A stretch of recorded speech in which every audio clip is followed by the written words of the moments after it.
ربنا ارحم لنا یا۔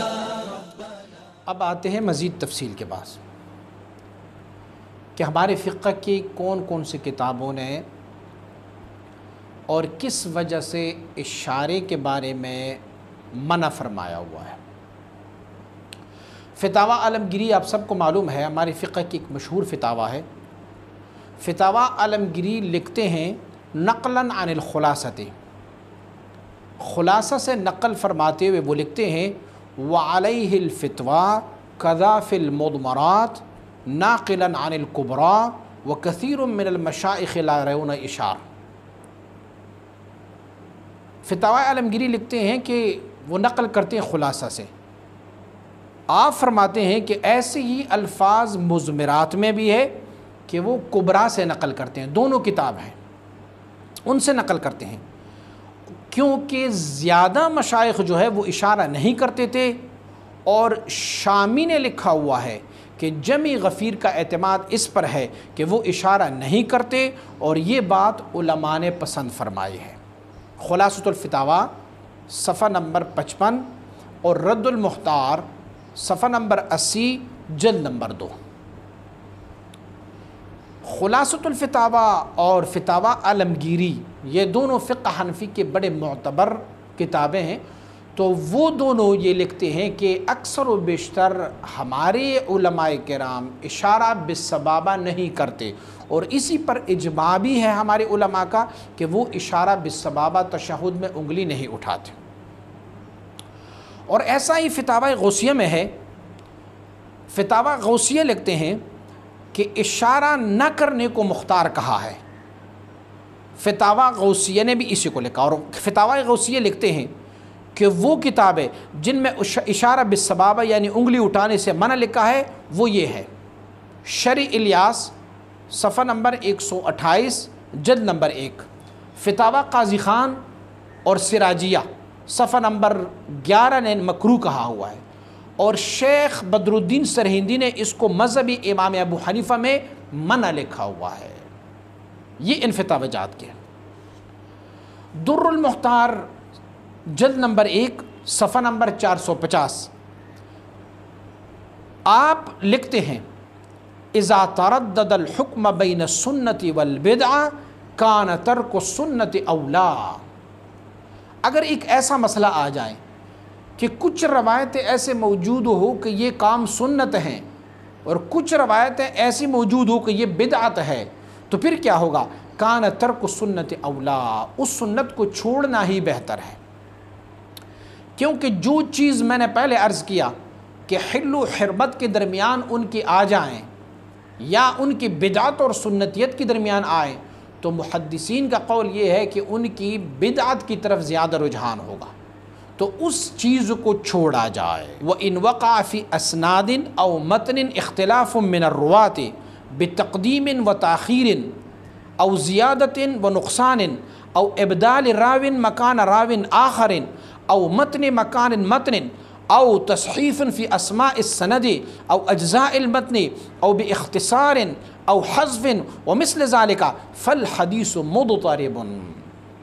مقدمۃ المشکات میں شیخ عبدالحق محدث دہلوی صفحہ نمبر 2 میں آپ لکھتے ہیں، آپ فرماتے ہیں کہ اگر کسی حدیث کی سند میں یا متن میں راویوں میں اختلاف آ جائے، یا اس کی تقدیم اور تاخیر میں اختلاف ہو، یا زیادتی اور کمی میں اختلاف آ جائے، یا ایک راوی کی جگہ دوسری راوی، یا متن کی جگہ متن، یا اسماء السند میں تصحیف، یا متن کی اجزاء میں، یا اختصار میں، یا حذف میں، یا ان جیسے، تو یہ سارے احادیث جو اس کو مضطرب کہلاتی ہے۔ مضطرب، میم ضاد طا را اور بے۔ شیخ عبدالحق محدث دہلوی نے مقدمے میں اس بات کو لکھا ہوا ہے۔ اب آپ سوچیں گے کہ یار اس موضوع میں جو ہم جس کو کھول رہے ہیں، اس موضوع کو، انگلی میں تشہد میں انگلی پر اشارہ کرنا، تو اس میں اضطراب کیا ہے، مضطرب کیا ہے؟ آئیے اس کی وجوہات بیان کرتے ہیں کہ اس میں اضطراب کیا ہے، حدیث کیسے مضطرب ہے۔ آئیے سنتے ہیں۔ پہلی وجہ اضطراب کا یہ ہے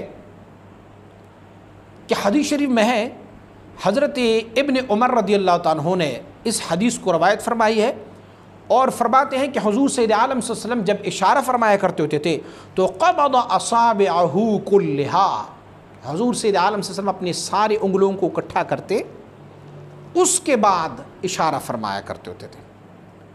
یہ حدیث ابن عمر رضی اللہ عنہ کی روایت ہے اور موطا امام مالک نے صفحہ نمبر 96 پر اور موطا امام محمد نے صفحہ نمبر 108 میں ذکر فرمایا ہوا ہے۔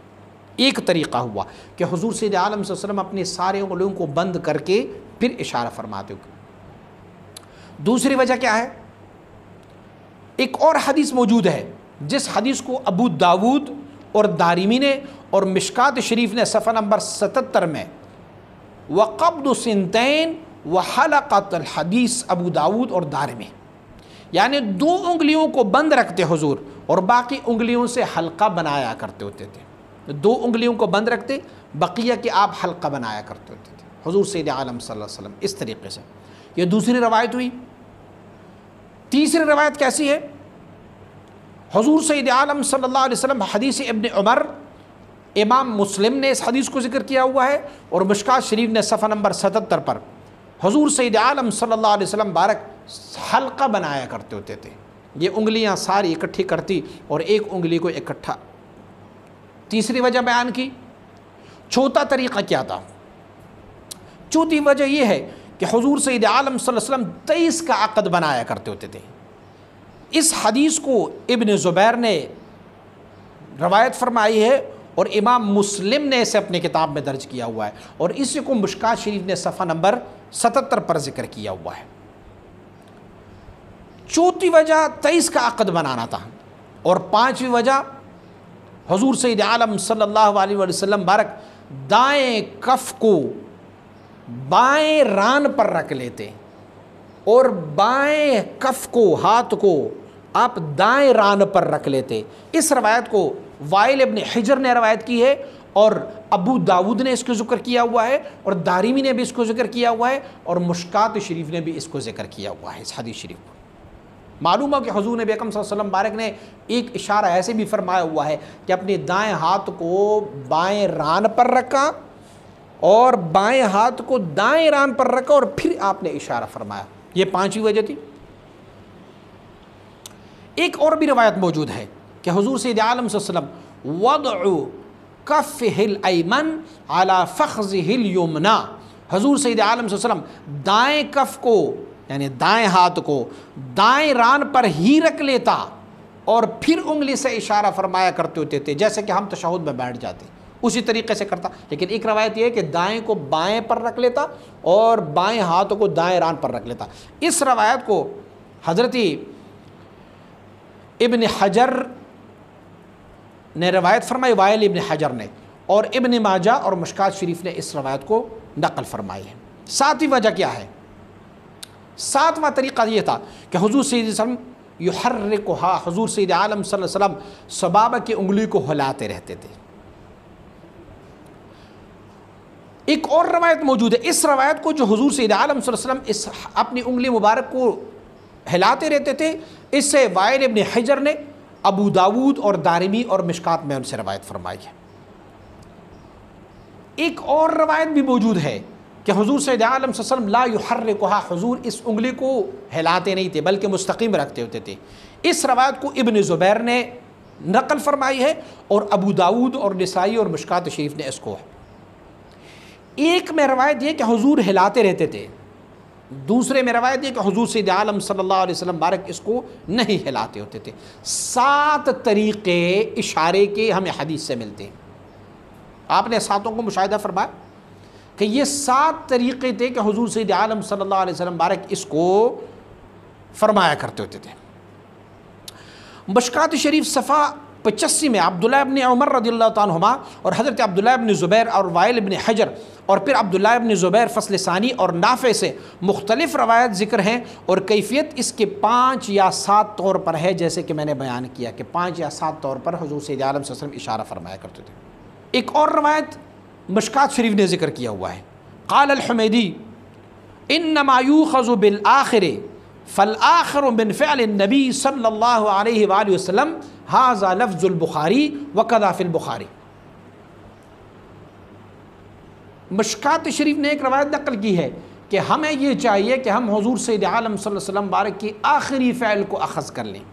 ہو سکتا ہے ابتدا میں حضور نے ہاتھوں کو بند کر کے اشارہ فرمایا ہو سکتا ہے حضور نبی اکرم صلی اللہ علیہ وسلم نے ابتدا میں حلقہ بنا کے پھر اشارہ کیا ہو سکتا ہے حضور سید عالم صلی اللہ علیہ وسلم نے اپنی انگلیاں کھلی رکھی اس کے بعد اشارہ فرمایا ہو سکتا ہے کہ حضور نے ابتدا میں انگلی کو ہلاتے رہتے، ہو سکتا ہے کہ حضور ابتدا میں انگلی کو نہ ہلاتے رہتے۔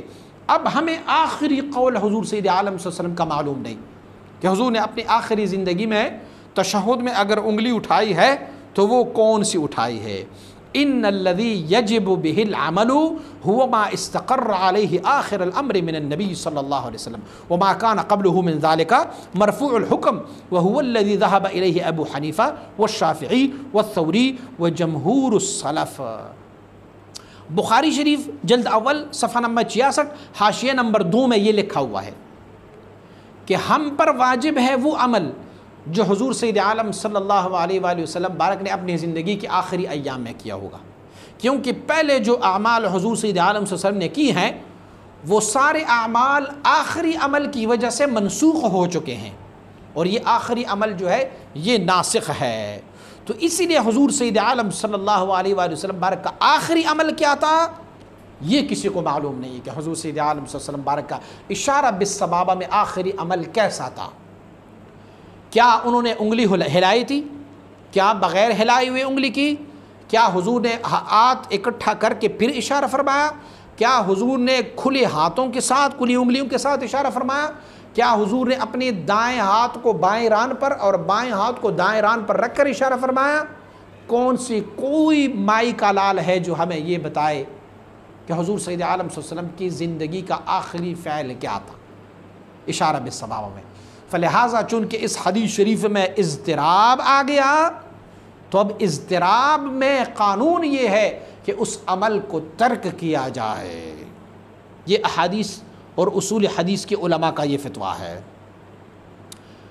اشعۃ اللمعات نے بھی اس مسئلے کو ذکر فرمائے ہوا ہے، جو مشکات شریف کا ترجمہ ہے اشعۃ اللمعات، وعمل کردن نمی شود مگر بآخر پس از فعل پیغمبر کے ناسخ فعل اول است۔ ہم نے عمل کرنا ہے اسی پر جو حضور سید عالم صلی اللہ علیہ وسلم بارک کی فعل میں سے آخری فعل ہوگا۔ اور کس کو معلوم ہے کہ حضور نبی اکرم صلی اللہ علیہ وسلم بارک نے اپنی زندگی کے آخری افعال میں سے جو اشارہ بالسبابہ تھا وہ کس حیثیت سے کیا تھا؟ بعضی جو فقہا ہے اس کو مکروہ کہتے ہیں اور بعض فقہا نے تو اس کو حرام تک لکھا ہوا ہے، جیسا کہ ظہیری یا خلاصۃ الفتاویٰ، عتابیہ، بزازیہ، تاتار خانیہ اور جامع المزمرات وغیرہ وغیرہ میں ہے۔ اور فتاویٰ عالمگیری میں کیا ذکر ہے؟ فتاویٰ عالمگیری صفحہ نمبر 58 میں ذکر ہے کہ والمختار انہ لا یشیر وعلیہ الفتویٰ۔ سب سے بہتر طریقہ یہ ہے، مختار یہ ہے کہ اشارہ نہیں کرنا چاہیے اور اسی پر فتویٰ ہے۔ اور بہت سے مشائخ اشارے کو سنت نہیں جانتے تھے بلکہ اس کو مکروہ جانتے تھے۔ آپ دیکھ سکتے ہیں فتاویٰ عالمگیری صفحہ نمبر 58، وہاں پر آپ اس مسئلے کو واضح طور پر آپ دیکھ سکتے ہیں۔ تو معلوم ہوا کہ بہت سارے فقہاء کرام نے اس کو، میں نے پہلے لیکچر کے شروع میں نے کہا ہوا تھا کہ ہم مقلد ہیں، اور مقلد جو ہے وہ اپنی امام کے قول پر ہی عمل کرتے جائیں گے، انہیں یہ زیب نہیں دیتا کہ وہ ڈائریکٹ کسی حدیث سے اس بات کر لے اور ڈائریکٹ کسی حدیث سے وہ سند لے۔ جو احادیث آپ دیکھ رہے ہیں کیا آپ کی امام نے اس کو نہیں دیکھا؟ آپ کی امام نے بھی اسے دیکھا ہوا ہے۔ فلہذا مقلد کا کام یہ نہیں ہے کہ وہ حدیث سے ڈائریکٹ استنباط کر لے، اسے اپنی امام کے قول کو مقدم رکھنا ہوگا۔ بہت سارے فقہاء نے اس پر فتویٰ دیا ہے کہ اشارہ نہ کریں، جیسے کہ صاحب تنویر الابصار نے لکھا ہوا ہے وَلَا يُشِيرُ بِالسَّبَابَةِ عِنْدَ التَّشَهُّدِ وَعَلَيْهِ الْفِتْوَةِ۔ آپ لکھتے ہیں تشہد کے وقت سبابہ انگلی سے اشارہ نہ کریں، اور اسی پر فتویٰ ہے تنویر الابصار والدر المختار جلد نمبر 1 صفحہ نمبر 242، اور فتاوی ہندیہ جلد نمبر 1 صفحہ نمبر 150، بحر الرائق جلد نمبر 1 صفحہ نمبر 324، شبلی جلد نمبر 1 صفحہ نمبر 121۔ محیط ہمارے فقہ کی ایک بہت مشہور و معروف کتاب ہے، محیط میں لکھا ہے کہ اشارہ نہ کریں اور اسی پر فتویٰ ہے۔ خلاصۃ الفتاویٰ نے لکھا ہوا ہے والمختار انہ لا یشیر، مختار یہ ہے کہ اس سے اشارہ نہ کی جائے۔ فتاویٰ قیاسیہ نے لکھا ہوا ہے ولا یشیر بالصبابۃ عند التشہد وہو المختار وعلیہ الفتویٰ، تشہد میں صبابہ کی انگلی سے اشارہ نہ کرے اور یہی قول مختار ہے۔ فتاویٰ ترخانیہ لکھا ہوا ہے کہ اشارہ نہ کریں اور اسی پر فتویٰ ہے۔ زاہدی نے لکھا ہوا ہے کہ لا یشیر علیہ الفتویٰ، اشارہ نہ کریں اور اسی پر فتویٰ ہے۔ مفاتیح الجنان نے لکھا ہوا ہے کہ لا یشیر علیہ الفتویٰ، اشارہ نہ کریں اور اسی پر فتویٰ ہے۔ تو معلوم ہوا کہ ہمارے فقہا کے نزد اشارہ بالسبابہ جو ہے وہ منع ہے مذہب حنفی میں۔ اب اگر کوئی امام صاحب کا مذہب چھوڑ دیں تو یہ الگ بات ہے، وہ کہے میں حنفی نہیں ہوں، میں حنفیت کو چھوڑ رہا ہوں۔ اگر وہ حنفی ہے، امام ابو حنیفہ رحمۃ اللہ تعالی کے مسلک کو فالو کر رہے ہیں، تو امام ابو حنیفہ رحمۃ اللہ تعالی کے مسلک کی کتابوں نے یہ لکھا ہوا ہے۔